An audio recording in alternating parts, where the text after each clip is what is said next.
TVN 내신 뉴스입니다. 말라리아 매개 모기에서 원충 유전자가 발견됨에 따라 전국에 말라리아 경보가 발령됐습니다. 질병관리청은 지난달 27일부터 이달 2일 사이 경기도 파주시와 연천군에서 채집한 얼룩날개 모기류에서 3일열 말라리아 원충 유전자가 검출됐다며 전국에 말라리아 경보를 발령했습니다. 질병청은 올해는 폭염으로 매개 모기 밀도와 발생 환자가 전년보다 낮지만 기온이 낮아지면서 밀도가 늘어날 수 있다고 설명했습니다. 그러면서 야외 활동은 가급적 자제하고 발열과 오한 등 의심 증상이 나타나면 가까운 의료기관을 찾아 신속히 검사를 받아달라고 당부했습니다. 여름철 음식점 위생점검에서 대구 지역 업소가 전국에서 가장 많이 적발됐습니다. 식품의약품안전처는 지난달 13일부터 닷새간 전국의 삼계탕과 냉면, 치킨을 파는 배달 음식점과 달걀을 주 재료로 쓰는 음식점 4,915곳을 점검한 결과 58곳이 적발됐다고 밝혔습니다. 특히 대구에서는 24곳이 적발돼 전국 17개 시도 중 가장 많았고 경북에서는 경산 지역 음식점 3곳이 적발됐습니다. 대구 지역 위반 내용을 보면 폐기물 용기 뚜껑을 설치하지 않은 등 시설 기준 위반이 11곳으로 가장 많았고 종사자 건강진단 미실 시 8곳, 위생모와 마스크 미착용 5곳 순이었습니다.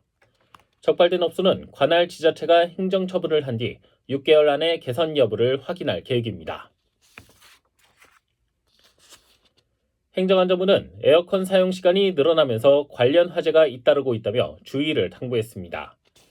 행안부에 따르면 지난달부터 이달 7일까지 발생한 에어컨 화재는 160건으로 작년 같은 기간과 비교해 20건 늘었습니다. 원인별로는 전기 접촉 불량이 138건으로 가장 많았고 과열과 부주의가 각각 6건, 원인 미상은 10건이었습니다. 행안부는 에어컨과 실외기 전선 피복 훼손 여부를 미리 확인하고 에어컨을 멀티 콘센트에 꽂아 사용하지 말아달라고 당부했습니다. 대구시가 보도가 없는 버스 정류장에 대한 안전관리를 강화합니다. 대구시는 오늘 구군의 교통과장들과 긴급 대책회의를 열고 차도와 보도가 분리되지 않은 도로 위 시내버스 정류소의 안전관리 강화 방안을 논의했습니다. 대구시에 따르면 시내버스 정류소 3,420개소 중 보도가 없는 도로에 설치된 정류소는 217개소입니다. 시는 9월까지 현장을 전수조사하고 탄력봉과 노면 표시 같은 안전시설을 설치해 보행자와 차량 운전자의 시인성을 높일 계획입니다. 홈플러스가 지난달 임시휴업에 들어갔던 67개 매장의 문을 오늘 다시 열었습니다. 대구에서는 남대구와 수성, 성서, 칠곡 등 4곳이, 경북에서는 안동과 문경, 영주, 구미, 경주 등 5곳이 영업을 재개했습니다. 홈플러스는 영업 재개를 위해 한우와 치킨을 할인 판매하는 등 이달 말까지 재개장 행사를 진행할 예정입니다. 육군 제50포병사단은 2026 을지 자유의 방패 연습을 오는 17일부터 28일까지 대구 경북 일대에서 실시합니다.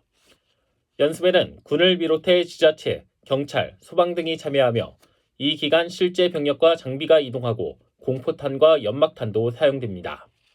군 관계자는 병력과 장비 이동에 따른 주민의 양해와 협조를 당부하고 국가 중요시설의 위치를 묻거나 수상한 사람을 발견하면 국번 없이 1338번 또는 가까운 군부대, 경찰서에 신고해달라고 전했습니다.